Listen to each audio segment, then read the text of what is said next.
Ding-dong, a-ling, boom, ba-do, ba-doo, ba-doo, ba-day. Oh, life could be a dream if I could take you up in paradise up above. If you would tell me. Pour réaliser ce tutoriel, vous aurez besoin d'une structure circulaire, de pelotes de laine de différentes couleurs et de différentes tailles, ainsi qu'une variété de feuillages que vous pourrez choisir à votre guise. Commencez par tracer vos repères espacés de 2 cm sur toute la structure en vous aidant d'un mètre à couture. Crantez ensuite tous vos repères avec un couteau à pain qui fera l'affaire. Sur la structure pour débuter à monter le filet. Pour cela, tendez le fil à l'opposé et revenez vers l'arrière et répétez l'opération en décalant d'un cran à chaque fois. Poursuivez ainsi jusqu'à ce que le filet soit bâti. Terminez en nouant votre fil à la structure circulaire. Aidez-vous de la baguette à tisser pour commencer le tissage. Attention, il faut toujours tisser sur la partie supérieure.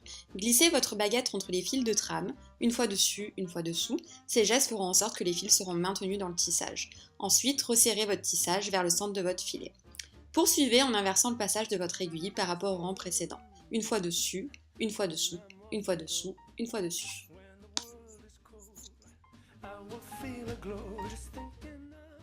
Amusez-vous en mixant les laines, les volumes et les couleurs pour créer un tissage à votre image. Petite astuce, la laine XL fait gagner beaucoup de temps puisqu'elle permet de remplir plus rapidement vos surfaces.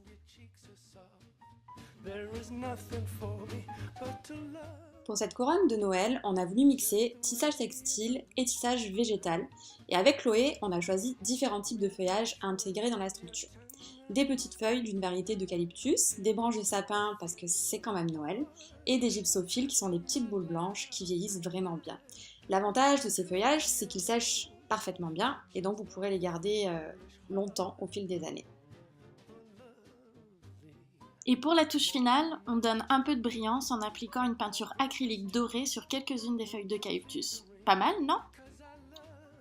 Et voici donc le résultat final, une couronne de Noël originale qui mélange deux des tendances qu'on adore toutes les deux, les tissages et le côté végétal et naturel.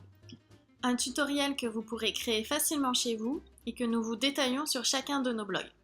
On espère que ce tutoriel vous plaira Et on vous souhaite un très beau Noël!